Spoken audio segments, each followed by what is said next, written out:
club mentor Ellen Sauerbray has had a difficult few months. Many have offered support and kindness, but this person has gone a cut above. For always being there as a dear friend, hands-on helper, and support system to our dear Ellen, the second Quiet Service Award goes to Jean Benhall.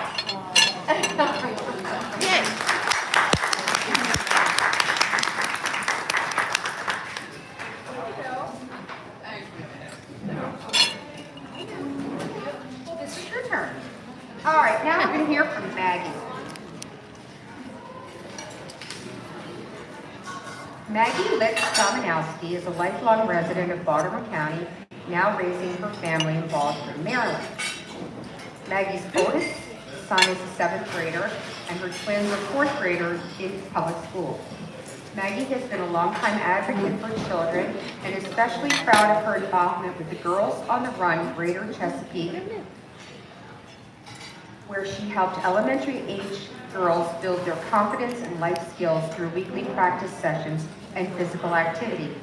Maggie has served as both room mom, PTA curriculum liaison where her children attend school, as well as parent coordinator for youth sports.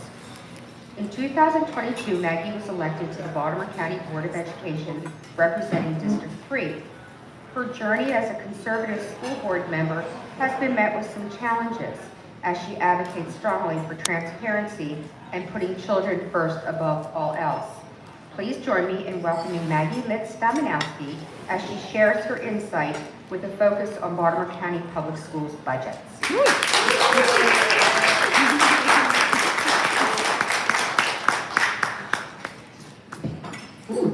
Thank you for that.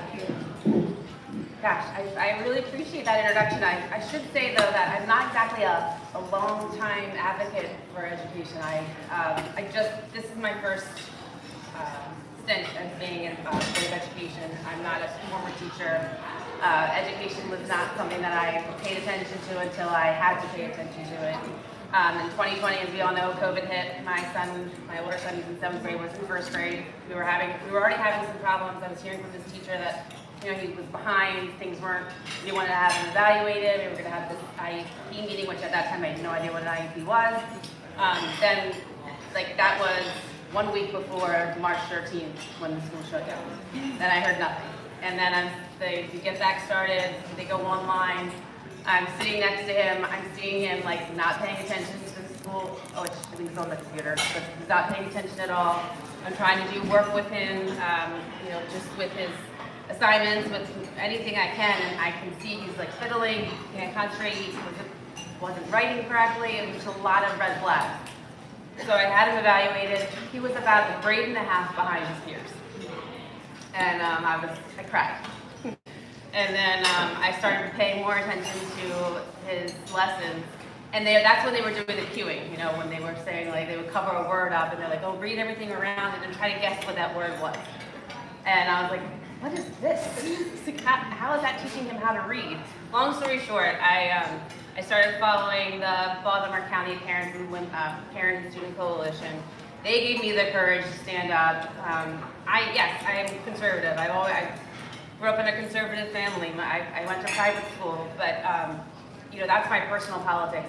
The only reason I got involved in education is because I saw kids that were falling further and further behind, and no one seemed to care about that. They cared about, watching the data, making sure that they were following policy, and that they followed the state policy, and instead of just making the hard choices that our kids need to learn how to read and write before they can do anything else.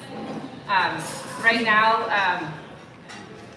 my focus is on the budget, because we can talk about policy, we can go to our senators, state representatives, and ask them to change things, but honestly, nothing is going to change unless we follow the money and we know exactly what everything is paying for, and how do we stop it from getting there if we're not getting the results that we are supposed to be getting.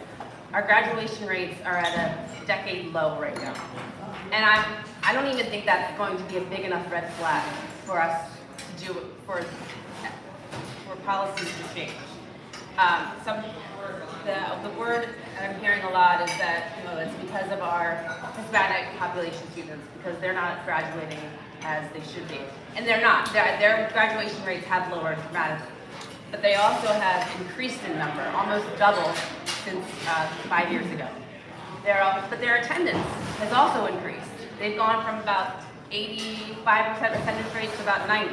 So they're coming to school. They're not afraid to come to school, but we're not giving them the tools they need to graduate. And that is our fault. That's not anybody else's fault. We're not doing something right. The contracts. This is another thing that needs to be evaluated. The way we set up our contracts, every educational contract we have, you know when you get, like, you call your contractor and you want to have something done in your house, and he gives you an itemized bill, you know, this much for parts and labor, this much for materials, this much for my time. We never see a contract like that.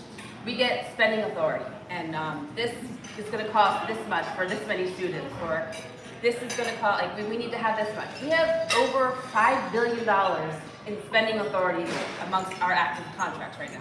That means we could potentially spend $5 billion over the course.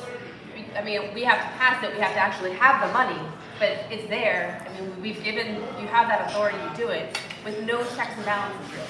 I know I'm jumping all over the place, but it's just the way it goes with me. This is our budget line transfer for the fiscal year of 2025. It is over 100 pages of tiny print about this big. It was put into, we had questions, we get to ask questions about the budget. Sometimes they get answered, sometimes we get censured. This time she answered it and she gave us all the budget line transfers. I've gone through every page of this several times to try to make sense of it. And there are times when things are labeled classified. We have $24 million in classified transfers. Why is anything being labeled classified? This is public money. This is a public institution. They work for us. We should know exactly what everything was. I did ask the question, what does classified mean? I have not received an answer yet. There's also $8 million in overtime. I don't know who the overtime is to, because the departments are maintenance of effort, operations, building operations, not teachers, not instructional staff. So we spent $8 million in overtime, and I don't know who it's to. In the since 25, we have made over 1,100 positions have been eliminated or just not filled. So in that breakdown, you look at, so I consider transportation, people personnel services, which is our staff that works in the school building with our special needs, sometimes our special needs children, sometimes just extra staff to help in the room. Say a classroom gets over the size of 25, they need another adult in there, that would be considered people personnel. Our health services, counselors, psychiatrists, our teachers especially, those are all what I consider our school building support staff. Those positions have been cut by almost 1,000 in 3 years. While the administration staff, the mid-level administration, our operations of plant, our maintenance of plant have only been cut by 89. And our superintendent said there's been 69 positions eliminated from central office. So I'm assuming 20 of those positions were just vacant positions. And the other 69, I'm still trying to figure out which departments those positions were eliminated from. These are going to be your supervisors, your executive directors, anything higher up. I've asked several times which departments, because the only departments I've seen large eliminations are special education and people personnel services, which are all based on our students. Now, they could be a central office employee, but they're supporting all those teachers and educators that are in the school building dealing with our most vulnerable children. And there have been about 40 of our special educator administration staff have been cut, and 30 of our people personnel. She said that 11 have been filled by our special revenue fund, which is good. The special revenue fund is not something that we can rely on. It could change, just like our magnet school programs. We were getting a lot of funding from special revenue from magnet schools, and that was getting out. But now that magnet is not. They're not doing it anymore. It's like obsolete. Blueprint funding is another one. Blueprint was passed. There was never a way to fund it. They never had the formula together to fund it. And now we're seeing why. It's extremely expensive. It's not, and it's meant, it has all the right intentions. They want the money to follow the student to the school. So everything, every dollar is supposed to have like, and you can feel free to look through this if you want. There's a code for Blueprint, and you have to code it, especially like this money is following the student to this school. But you can't see on that list which school that's going to. So how do you know that it's actually following the teacher that's in the school with the kid that needs that service? It could just be going to that group of administrators, teachers, instructional staff. You really don't, and I have a whole bunch of other examples of budgets over here where you can see that they'll break it down by school. How many teachers are in that school building? How many principals? How many vice principals? How many IEPs? Avid has its own department in some of these other school systems. These are all in Maryland. Our budget is, compared to other budgets, it's not transparent. These are all proposed. One of the, I think it's Howard Howard County has an 800-page budget book, and it actually contains information that you can use. You can, we have asked her for a more detailed budget book, and she said she'll think about it for the next fiscal year budget. She'll think about it. Just like we're going to think about bringing the budget committee back. Looking back at my path, how I got here, and how it started out for me, the budget committee, I wanted to be on the budget committee. I just like, numbers don't lie unless you budget them. So I started digging in and I started asking questions. I started asking questions about our deal with, all of our medical services, every benefit, our employee benefits is tied with Baltimore County government. We do it because of buying power. They say we have more buying power if we go in with Baltimore County government. We have 15,000 employees. They have about 4,000. So it's our buying power that is benefiting the Baltimore County government. And you look, like it's a $300 million budget line item that gets dispersed in ways, you hope it goes to the right places, but you can't follow it because we don't have access to that database that they use for budget line transfers. We only get a printout. And they say, well, it has to follow this person and that person. Again, you can't follow it because it's not transferred to, perfect example, going back to schools. So every other activity fee, supplies, it all gets, even down to like a $5, if you needed like if a school needed a $5 pack of pencils, that's going to be a budget line item and it's going to go straight, you'll see that it goes straight to that school. Every teacher should be the same way. Every cost that goes to any school should be that way. Not just in a group. It's an obscene amount of money, and I feel like there's a reason why it's not easy to follow. Because money drives everything.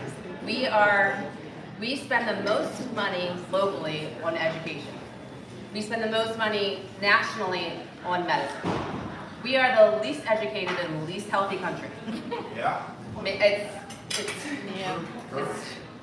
There's a reason for that. I just feel like there are really great people in public education that have the best interests, that want our kids to learn, and then there are people that make decisions for the adults. And until we get more people in charge that are there for the students, we're going to continue down the same path of creating jobs for the adults and not creating jobs for the kids that are trying to learn. I can take any questions at this point. That's my gist as far as if you want to get out there and advocate, ask questions, get on the budget. We need a forensic audit of, I would say, every government agency in Maryland, but especially in education. There needs to be a deep dive. We need to know where every dollar is spent. There's a reason Rick Henry is not being reappointed.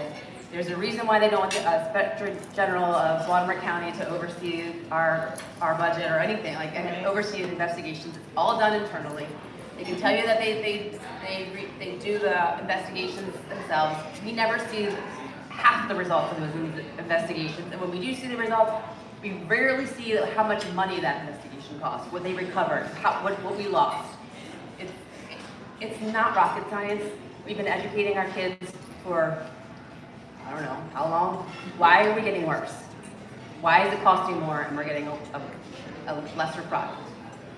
It's all about the money. So that's all I have for you, I think. We have Q&A better at Q&A. Sure, Elizabeth. Thank you. Children that are extremely intelligent, who could really do well and would really benefit our society, should not be held back because somebody doesn't speak English or somebody's retarded or disruptive or whatever. And I think that would be a goal to make sure that those people get the full benefit that they could. So right now, we've made the switch of having our Hispanic or English learner students. We had a separate school where they could learn while they're developing their English language skills and they're learning as well. Now they're all back in their home schools. But we haven't provided the same amount of support service for those students. So they're trying to, a regular classroom teacher is now having to teach a student that might not have the full English language capacity as the other students, trying to catch them up, and the other students that are, it's all meant to be the most inclusive, it's all meant with good intentions. Some good intentions don't mean that you're going to get the best product. It doesn't mean that it's best for the student. We switched from a teacher-centered classroom to a student-centered classroom. I don't know why. The teacher needs to have control of the classrooms. A teacher needs to be able to instruct students. A teacher needs to be able to get students that are disruptive and continually disruptive out of the classroom and make examples. But they won't, because again, it's about the money. If there's not a student in the seat, they won't get funded for that student. So it's data, it's money, again, making decisions because we're the adults to make sure they get the funding as opposed to making decisions so the students learn. My question more has more to do with the actual school. But I noticed this when my kids were in school, and it's still happening because there's a boy across the street who has a big problem. The learning to read with phonics was created in 1905. So little boys especially could learn to read. Do they teach phonics in Baltimore County Public Schools? They are No. now. So it's coming back. They are trying to bring it, but they didn't. You're right. We got away from doing the phonics and started doing the cueing. It's been going on Yeah. for decades. I remember when I was in third grade, going into third grade, my parents took me out of public school and the teachers, I went to do a tour and they said she needs phonics. I had to take a phonics, I had summer school in phonics. So yeah, you're right, it probably has been going on. I wasn't where I needed to be to enter the third grade. They were doing cursive in second grade at the school that I was touring. And they asked me to come up to the board and write my name in cursive and I was like, I'm 46 now and I remember that moment. I was scared. And my kids right now, they can't write print very well, let alone cursive. So They don't teach school. they brought it back, but it's not in the way of, they don't teach it to fidelity. Honestly, you can't blame the teachers. They have 25 plus children in their school, in their classrooms on average. And they have to get through the subjects, and they have kids with IEPs that because of that IEP, they can be disruptive and the teacher can't do anything about it. And we've lost control of the classroom, and teachers have to deal with all of these different outside elements that had nothing to do with teaching, and it's not fair. That should be the only thing they have to worry about, is making sure that their kids know how to read, they know how to write, they can do math on grade level. We have our English language proficiency is 45% across all grades. That means 45% of our students are grade level proficient in reading and writing. Worse, 20% are grade level proficient in math. That's all students. It's 110,000 students. 20% of them are grade level proficient in math. Those are the things that we should be worried about. And we shouldn't be saying 1% increase. No, that's not enough. You should I'm not going to clap for that. I'm sorry. We're spending so much money, and there needs smaller class size. not larger class size. If you can't get smaller, if you need to cut out the BCPS TV department so you can have more money to put into the schools and have smaller class sizes, you need to do that. I'm sorry, I know it's your job. Public education is not a business in making jobs for the adults. It is a business to educate our students, and we are failing.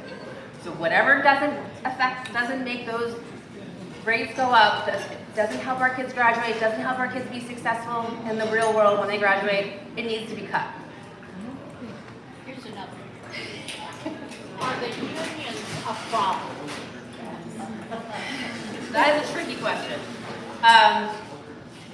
I don't know if anybody followed me in the beginning. I had a big, unions did not like me. TAPCO went after me hard when I was campaigning in 22. They didn't like me, they thought I was MAGA, they still call me that. I can be whatever I want to be. I just care about doing students. It doesn't matter. My politics should not matter. I don't understand why TAPCO teachers unions are so involved in politics. It shouldn't be that way because it does seep into our classrooms. They can say it doesn't, it absolutely does. And we all need to take a step back from politics in education, everybody. The unions need to step back, the board members need to step back, our superintendent needs to step back. Every decision we make needs to be about the students in the school building, not about the adults. I actually, towards the end, I did get along with Cindy Sexton. We actually did CII on some things. I get along with Kelly Olds, who's the now acting president of TAPCO. I still disagree with some things that they're doing, but we can communicate on the same level because we actually do care about the students and we want what's best for them, and that's what everybody needs to do. Yes. Yes. Yeah. And I'm gonna, first of all, thank you, and I fully agree with what you're saying. And I have worked in many public schools, and I started in a no child left behind school. And I'm gonna tell you right here, in choice, I'm gonna tell you that 3 classrooms turned over into nursing facilities because these kids can't speak, they can't write, they can't hold their hand. So this is what all your money is used to be paying. That's what you're paying for. And most of them in that school were in group homes, which were in care for them. So they come in Monday morning and their diapers had been changed all weekend. So this is what the nurses, there was about 4 nurses we're dealing with for a good part of the day. A lot of them were on feeding tubes and so forth.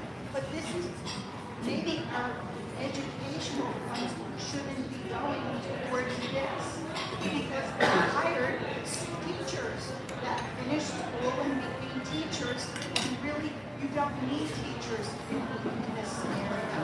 2, I worked in a school, and then I went to a department where there was nothing but IEPs and SSTs over at Greenwood. And here's the deal with that.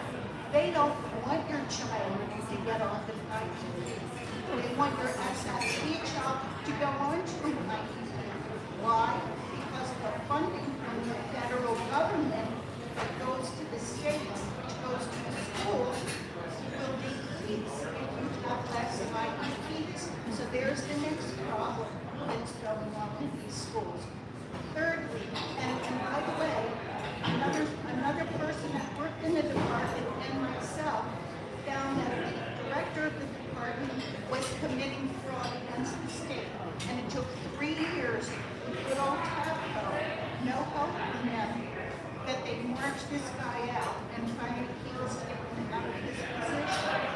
Thirdly, I didn't want to substitute schools any longer, but my cousin, who was a teacher and an assistant principal, does substitute. She goes in at least 3 or 4 times a week. You can substitute for up to 45 minutes to an hour, and you get paid for a whole half a day. Guess why? Because they don't have anybody to fill all the spots, and there's a lot of them every day of call-outs. She went in last week, and the teacher put in the wrong, he put in PM instead of AM, and she came in, and he said, whoops, I did the wrong thing, but guess what? She went to the office, the left and got paid for a whole yesterday of subbing. The next week she walks in, oh, we didn't really need you. This happens every week. We didn't really need you here, but we're giving tests, we're testing, and she sat for 2 hours sharpening pencils. She's getting substitute as a teacher. She is rarely teaching anything, ever, even if she goes into that classroom. So my question to you is, you're there, I hear what you're saying, so what are we gonna do about it, and who do we go to? So you have to get a forensic audit of, you have to scream it, email everybody you know, scream it from the rooftops, there needs to be a forensic audit of the Baltimore County budget. When you talk about substitutions, we actually just took, BCPS made a move to get rid of Kelly Services, which is doing all of our substitution. Now it's all in-house, which kind of worries me. It's $13 million at least, and now that you're saying that, and we don't even know what they're like. Where are our executive directors? Why aren't they going around the schools and seeing them, making sure these inefficiencies are being caught? We just had a contract come through after a summer after-school program. These people weren't showing up. We were paying them. The schools were paying them, however, it was $300,000 over a year to show up and do this after-school service. They never came, and no one followed up on it. So that's money that's just out the door. That's just one contract that they have paid. We need to do all of our contracts. They need to go through and make sure they're being filled correctly, that the money's going where it's supposed to be going, that the service is actually being provided. We've spent more in operations and maintenance of effort in the last 25 years. That budget has increased more than any other part of our budget. But we still have the oldest schools, in some of the oldest schools in Maryland. We have, we couldn't get this sidewalk cleared during a snowstorm that we all knew was coming. There was ice everywhere. There was snow blocking the doors. Where were our executive directors? Why weren't they out at every school communicating with their principals, coming up with a clear plan, and not scrambling at the last minute to get the doors open? It's common sense, really, and we've lost it. It's all about, doing the bare minimum, doing what is, what they have to do to get by on state standards or local standards or whatever the policy says. As long as they're abiding by that, okay, we're good. Even though our kids can't get in the school building, there's snow, it's dangerous. We have lanes that are blocked, and I understand that it was a storm of a century or whatever, it doesn't happen all the time, but we knew it was coming. Everyone knew it was coming. It's freezing cold outside. I still got to work. I know it's a little different, but I got to work on Monday during that snowstorm. I got to work on Tuesday. I got to work on Wednesday. I got to work on Thursday and Friday. It's just, and I've learned also that the plow drivers, we also share with the county. So they can opt as they can get paid by the county. So all the roads being cleared were being cleared for the county, but they weren't working on the schools buildings. They did that. It was like an afterthought, and I understand, but there needs to be a better plan. When that's something that comes up, how do you not have a better plan? And you can say you worked hard and everybody was on top of everything, and we were checking on the buildings and we're making sure the heat and the water was working. Okay, but did you tell anybody that sidewalks weren't clear and that the buses couldn't get through the loop and that the parking lot wasn't clear enough for our teachers to park? Because that apparently didn't come through until they showed up on Monday and kids couldn't get out the door because the snow had piled up. Okay. If we're too big, we need to break it down. If you say you can handle it, and don't make excuses. Right here. It's interesting that you mentioned the snow removal. I don't know how that could happen since all these people are so anti-ice.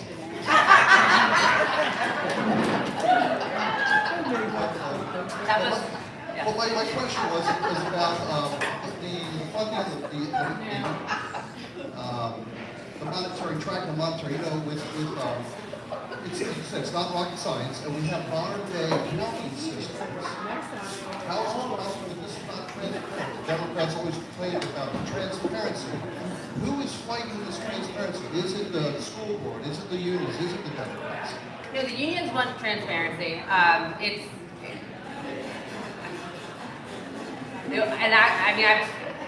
It's one side. You can watch You can watch the hearings, you can ask Nino, I mean, it's definitely one side that isn't open to this transparency, and there's gotta be a reason for it. They don't, I mean, most of that money from TABCO unions goes to one side, it's very clear, and that's why, I don't know, is there a bill we can make that teachers unions cannot donate to political parties, or any union, like, it's just a conflict of interest, but most especially in education. Some things are so mind-boggling to me, but then I go to a board meeting and I'm like, yep, that's it. It's just common sense has left the building. Yeah. It sounds like our board is probably a learning center. For paying and nobody's showing up. Can you tell me what the calendar year is for working on budgets and then submitting a budget to the board? So the crazy thing to me is that somehow our budget process got a transparency award. But I never,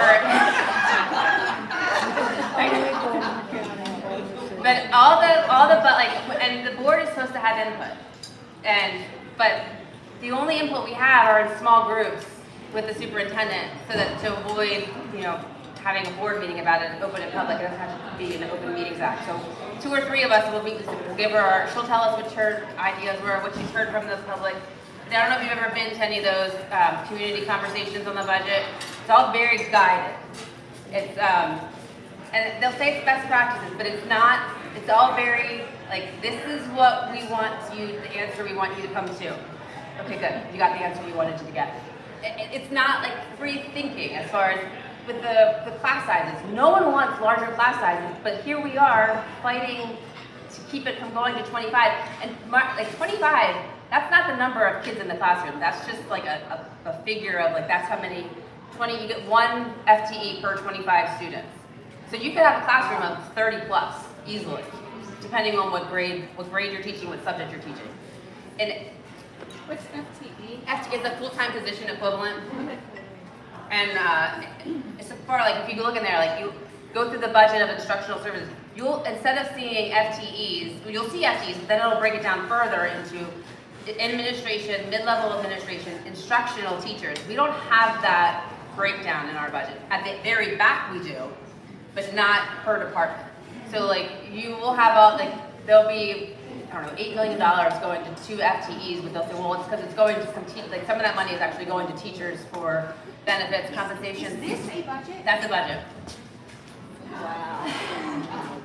Are you kidding me? Like,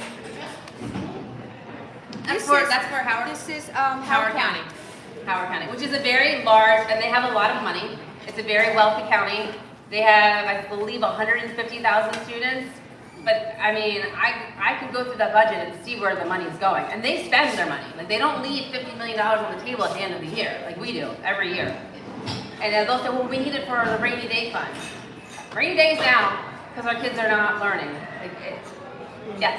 My question is, we have this new inspector general for education. Do you think the position is useful, helpful? So we do have the Inspector General for the state, Ed Henry, who they are not reappointing. He was a marshal, he worked for MSDE, which is the Maryland Department of State. He was very good, nonpartisan, he was fair, he was very fair. The one that they're appointing is from the Westmore's cabinet. She's a lawyer from Westmore.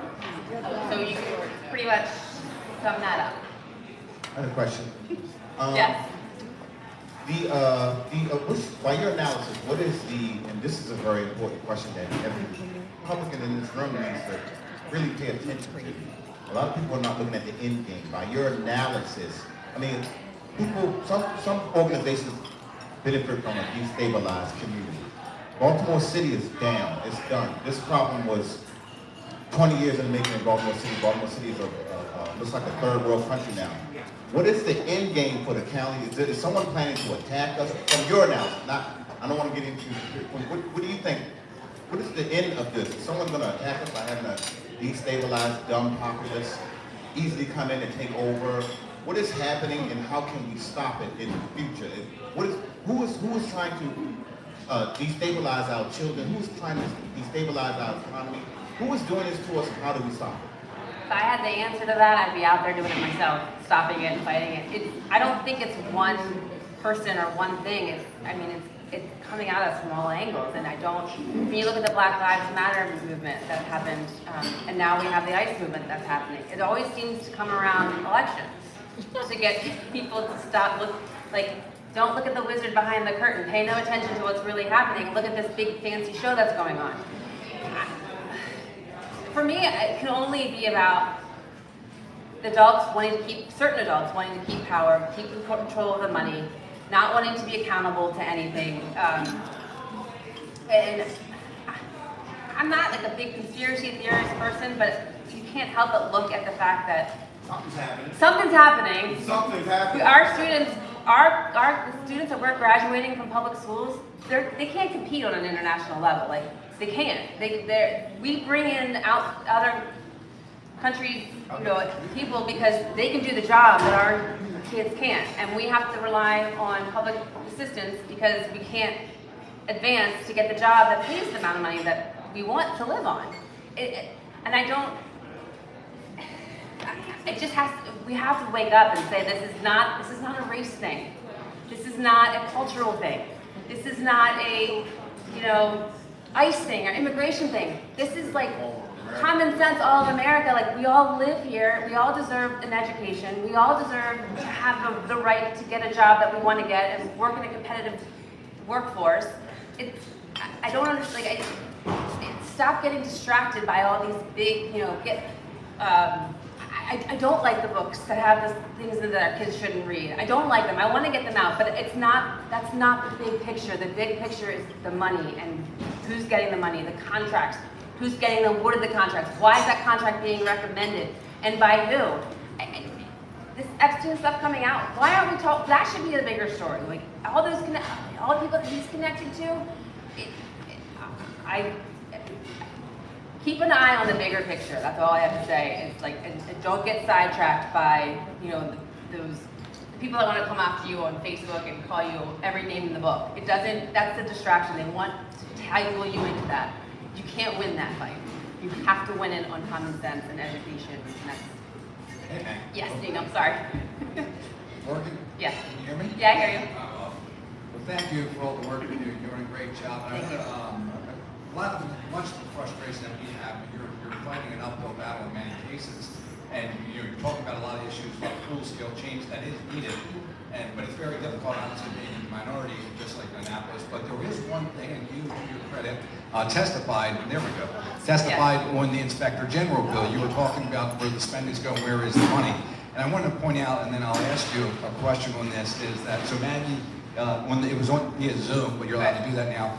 So we have a I did in person 2%. What's that? I did the in-person one for Carl. Oh, did you? Okay. Well, yeah. Good, great. God bless you for coming down there, because that is effective. So the point I wanted to make is the Inspector General bill, which addresses some of these concerns about where the hell the money is going. We have bipartisan support in the House, in the Senate. We have bipartisan support in the Baltimore County Council with the resolution.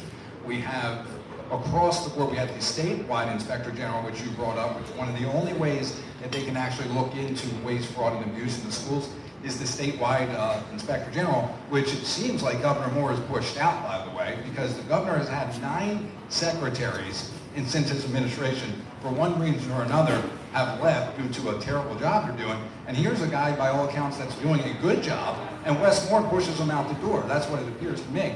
So he's out, but he testified on the bill. The statewide Inspector General says Baltimore County should have their own Inspector General to keep a closer eye on where the billions of dollars are going. Again, Mike Ertel is a councilman, a Democrat councilman, was on the call. So I guess the point is, well, just one more thing is that the only way, besides the statewide Inspector General, maybe you can talk about, is basically what happens is the county in the school system is watching themselves. So they have no real incentive to punish themselves, because, I mean, that leads to really, the accountability would be on them. So the Inspector General is the perfect position to do that. It's a minimum cost for a multi-billion-dollar budget. Support everywhere. Dr. Rogers should be the first person on that Zoom call to be calling for an Inspector General. So I guess if you can touch on how they monitor the money now in the school system, and what you think, if you want to go into why Dr. Rogers wouldn't support the Inspector General bill. Well, how they monitor the money now is they got rid of the budget committee. So we're not really monitoring the money. We have time, we do bring up budget topics for our agenda. We each get 2 minutes to ask questions. I always run over. The answers, I love when I hear, I'll get back to you on that, or I don't have it off the top of my head. They know the answer, they're just not going to tell me what the answer is because it's not favorable to whatever I'm getting at. As far as the Inspector General, yes, they do need oversight, but we need to understand that position needs to be filled by someone who is not going to be compromised and can do a fair investigation and won't be in fear of being retaliated against. Like Kelly Madigan, who was very strong and didn't care what people thought. Like, we don't want someone in there that wants to make friends and be popular. We want someone in there that wants to do the job right, like Rick Henry is doing. Ed Henry. I think it's Rick. I I had a conversation on the phone with him a few months back. Yeah. Yeah. I know. I just saw him too in person. He was at the Senate hearing as well. And he spoke long and hard. And it was right after that hearing it came out that he wasn't. And he applied for it. He was the first state education, and he wanted to stay in it. And he was passed over for someone else that's in Westmore's administration who's a lawyer. Just to make one more point about the Inspector General in Baltimore County right now can look at everything Yes. but education, Yes. which is the largest line Right. item Well, on the Baltimore County so budget. she was looking at stuff, but she would send it to Rick and say, I've got too much on my plate right now. I can't handle this. Can you look at it? And so he would do it. That's why they called it redundant. But to your point, he said there were 250 complaints for Montgomery County, which now they have the authority to over their county. There's 230 to Baltimore County. And we don't have our Inspector General. We also don't have an Inspector General right now. We need to fill that position. But that Inspector General. And everything that every investigation is public. They have to post it to the website. We don't have our internal audits or investigators, they don't have to post everything. They can just, and they don't have to post the full results. And that's the main reason why we want the county, because they're not paid by the superintendent, they're not paid by, they're independent. They're not investigating their boss, they're investigating, yes, I think we have. Mike, you go next. Your frustration is palpable. It's a thankless job. Why are you running for re-election? Because I still have kids, and everyone says I'm only doing it because I only care about my children. I don't. I care about all those kids. I feel like they're all my children. I don't want to leave them, and I'm not. You can make a difference even though you don't have it? Good. I'm gonna die trying. Yeah, right in here. I'm just stubborn. I was nominated recently to be the treasurer for my kids play football in Boston, and I was nominated to be there, and I took that job, and they're like, do you really need to do that, Mom? Like, I was like, well, when I see kids, I don't understand how anybody can sit back and do nothing when they see kids being taken advantage of, and parents and adults caring more about them than they do the kids. And I love that. I just was seeing some things in leadership-wise going in directions that wasn't how I started out, and I was like, this needs to go back to the kids. Like, everything we do is about them, their experience, not ours. Like, who cares? Like, I don't, like, why is it more important for you to be a head coach of the A team just because you're doing this job? Like, that's the stuff I'm dealing with. And it's the same, it's all levels. Like, when it comes to your kids, anybody's kids, you do what's in their best interest, period. And I just can't walk away from it right now. Yes. I'll do this one. 2 points. When they're doing an investigation, should it be transparent during the investigation, or should they kind of keep close to the vest until after? Second point, there was, during COVID, there was a baseball player. He was married and they had an infant, and he said, I don't want to take a risk, I'm not going to play. He didn't say nobody can play in person. He didn't say, while I'm too scared to go play, I should be paid. But the teachers said, we're too scared to go to school, but we want to be paid, and we want to force everybody to do Zoom, when that wasn't in the best interest. And I see and Brian Neiman say that Zoom should be for the kind of kids that bring knives to school or so forth. But people who had already had COVID who weren't afraid to teach, let them teach. Yeah, I'm not sure what the question. So I mean, I guess we can rehash that whole situation. It was a terrible thing for the kids, and yet we're still using Zoom for virtual learning for when we go over our inclement weather days. But it still counts as a full day. Like I said, it's all about if the attendance is high, you get paid. If the students are in the seat, you get paid. So if the attendance is higher for virtual learning than it is for coming to classroom on inclement weather days, they're going to do the virtual learning. Even though a kid can turn on their computer and sit there and do nothing, it still counts as a full day. It's making decisions because it's in the best interest of the kids and not the adults. And that's what virtual learning is. Do you know anything yet about your district? We want you to still be our school board member here. Do you know anything about what's happening yet? So unless something crazy happens, the school board districts are going to remain the 7 the way that they've been. The goal, though, would be to align with the councilmanic districts, which would mean Nino would not be my representative anymore, which would be very sad.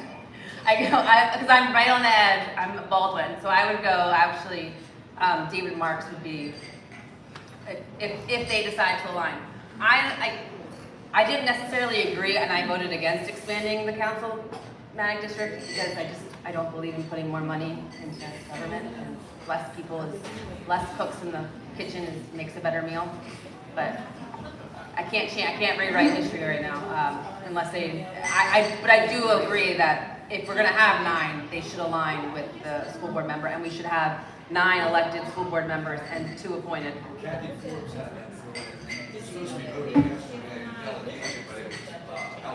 Yeah, I don't think it's so confusing. Like, school board members are so overlooked right now. Like, I think people are so confused by it. May be becoming a bigger issue because of the education in the state of Maryland and Baltimore City. Like, it's getting more attention, but it's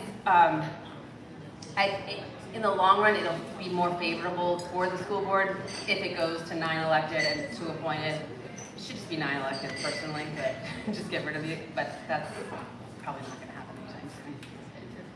Yes.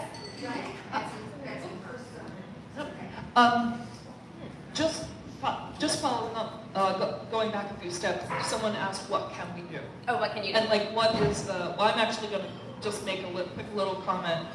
Like, what can we do? We get so desperate. And what is the end game? And I just wanted to say what a lot of us know in our hearts is this is a spiritual battle. And me personally, I have to find that balance between wanting to get involved in everything and, taking action, which is really important, but then it can get your blood pressure boiling. So, like, for me, I really think that I've made it a practice now, and I'm not perfect by any means, but just getting closer to God. However you meet Him, whatever your faith is. I just think that we as individuals, like you were talking about coaches, like I catch myself sometimes, humility. Humility is such a big deal. And it leads to all of those lethal sins, the greed and power and all the things that we're seeing playing out. And I do believe that there is a bigger plan that God would love us to collaborate in. We don't always understand what's happening, so I'd say first prayer. And also just being that awareness in the back of your head, like, yes, things are working behind the scenes in a whole different spiritual universe that we're not aware of. And actually one example is what all happened with the stolen election. We look back now and see, yeah, it was hard, it was disappointing, but there were so many things that came out of that. It revealed so much. I mean, all the mandates and all of the just horrible things that we've all been through. And look at how many of us were spurred to action. A whole lot of people finally woke up. So sometimes it has to get worse, like homeopathy, it has to get worse before it gets better. But that doesn't stop all of us are here, obviously. But I would say a combination of re-examining ourselves and prayer, and then finding that balance with getting involved in some way or other. You're like Wonder Woman, I don't know how you do it all. It's over. End of my sermon, I'm going to get off my sermon. So the only thing I'll say to that is the squeaky wheel gets the grease. If you notice, one side gets a lot of yelling and screaming, and they get a lot of things that that's not who I am, and I think that's not who a lot of us are. But it's the only way. Like if we're not talking about it, if we're not sending emails, if we're not showing up at meetings, we're not asking to public speak, it goes away. And I feel it every day. Like whatever I say and do, nothing's changing, nothing's happening. But if I don't, it's still like until more people keep coming forward and saying this is wrong, this is what needs to be done. My kid isn't learning. My kid just graduated and he can't get a job because he doesn't know how to read. Like the stories that you hear would break your heart, and it has to stop. If it's school choice, because honestly, we do have school choice right now. We have magnet schools. If we can't provide the service, and a parent can get the lawyer to prove that we can't provide the service, we have to pay for them to go to a different school. So don't tell me we don't have school choice already. We just have selective school choice, which isn't fair. And if we're going to do it for some, we need to do it for all. I know that's scary to people, and it's scary for teachers, but you're not fixing the problem. Like competition breeds excellence. There's a reason that good teams practice the same thing over and over again. We're not doing that. Why don't? That's my 2 cents. Yes. Please give us your just so commendable. But give us advice. Go to the head of the school board, go to the email. Email BCPS. Yeah. But if I could help, tell them that. Just come to. It's not fun, but come to board meetings. Sign up to speak. Email BCBOE@bcps.org. Email me. Tell 5 friends to do the same thing. You can write the same email and send it all. I mean, I had a whole campaign against me done on Facebook. It's like it can be done. It's just, and they got it. They were able to get a censure through because of it. So Maggie's giving me a great segue. Yeah. Since you're asking. Yeah. There's a school board meeting on Tuesday night. Yeah. They're going to vote on the budget, Yes. and it's in our action items. And I think we should all take a field trip to the Baltimore County Public Board of Education and just show up as a united front. Whether we say anything, whether we just sit there and listen, but just marching in and showing our presence, I think, may be of some benefit. So that is one of our action items Tuesday. What time's that meeting, Maggie? It's at Greenwood. It's 6 p.m. I passed the Kenilworth when I was driving